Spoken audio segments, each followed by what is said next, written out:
Bapak, Ibu, dan Saudara yang dikasihi Tuhan, salam sehat dan tetap semangat untuk kita semua. Mari kembali kita akan bersama-sama menghayati firman Tuhan dalam Rumat hari ini yang diambil dari bahan persekutuan doa masa Pentakosta dengan tema permaafan dan pemulihan dari bacaan Kejadian pasal 50 ayat 15 sampai 21.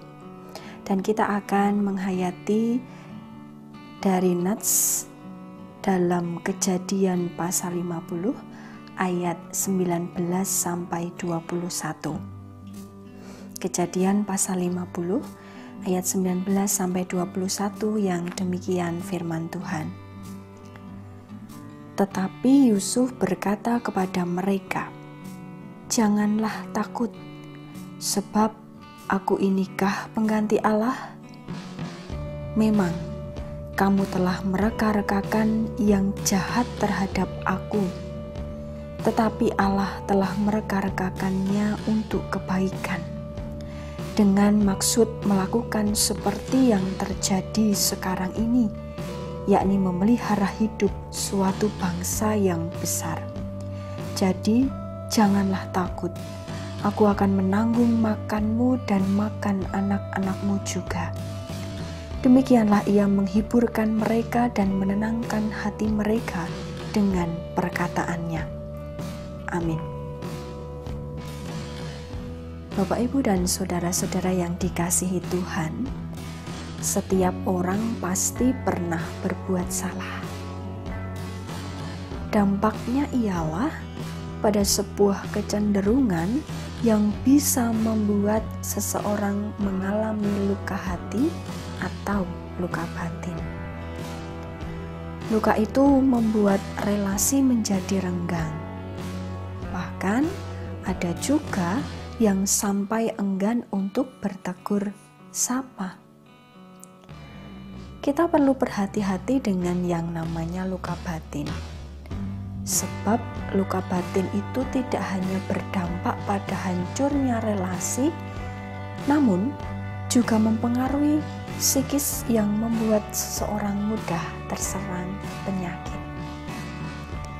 Luka itu mesti diobati. Salah satu cara mengobati luka batin ialah dengan kebesaran hati untuk meminta maaf dan memberi maaf. Masih dalam suasana Lebaran, H+5 pasca Lebaran, di mana Lebaran itu sangat kentara dengan tradisi saling bermaaf-maafan. Meski berada dalam kondisi yang berbeda dari biasanya, yakni tidak bisanya raga berjumpa dengan raga dalam suatu pertemuan akibat pandemi COVID-19. Namun Bapak, Ibu, dan Saudara, niat dan kerenteking hati untuk saling bermaaf-maafan itu masih tetap bisa dilakukan meski melalui media online atau dengan video call. Betapa indahnya ketika saling mengampuni, tidak ada rasa benci, dendam, ataupun keinginan untuk saling menghancurkan. Terlepas dari kecenderungan manusia yang ketika sudah kecentok, itu jangankan melupakan, memaafkan saja membutuhkan waktu yang tidak sebentar, harus dengan proses.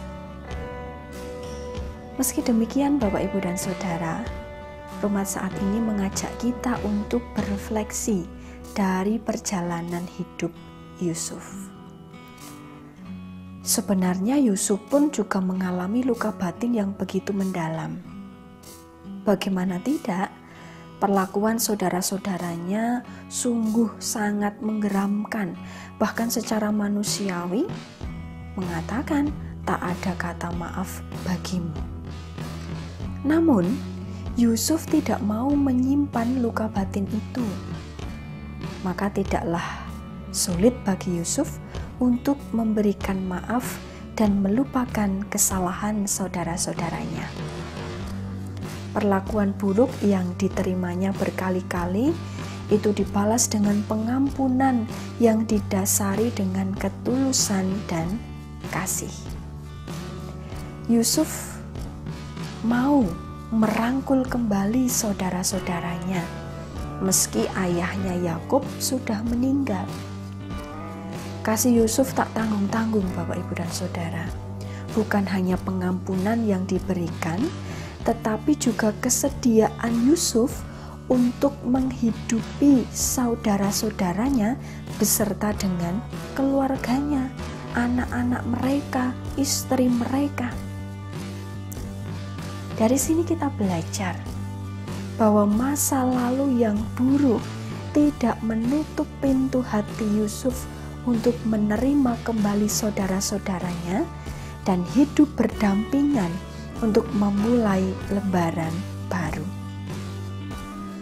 Pulihnya relasi yang tercatat dalam sejarah perjalanan hidup Yusuf berakhir manis. Bukan karena kekuatan Yusuf yang sudah diangkat menjadi penguasa negeri Mesir saat itu, namun karena kedekatannya dengan Tuhan, itulah yang memampukan Yusuf untuk mengampuni dan melupakan kesalahan yang sudah dibuat oleh saudara-saudaranya. Bahkan Tuhan juga memampukan Yusuf sehingga dia bisa melalui rentetan peristiwa yang terjadi dalam kehidupannya.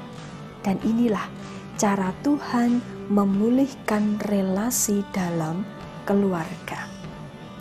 Mungkin kita akan bergumam, 1001 orang yang seperti Yusuf.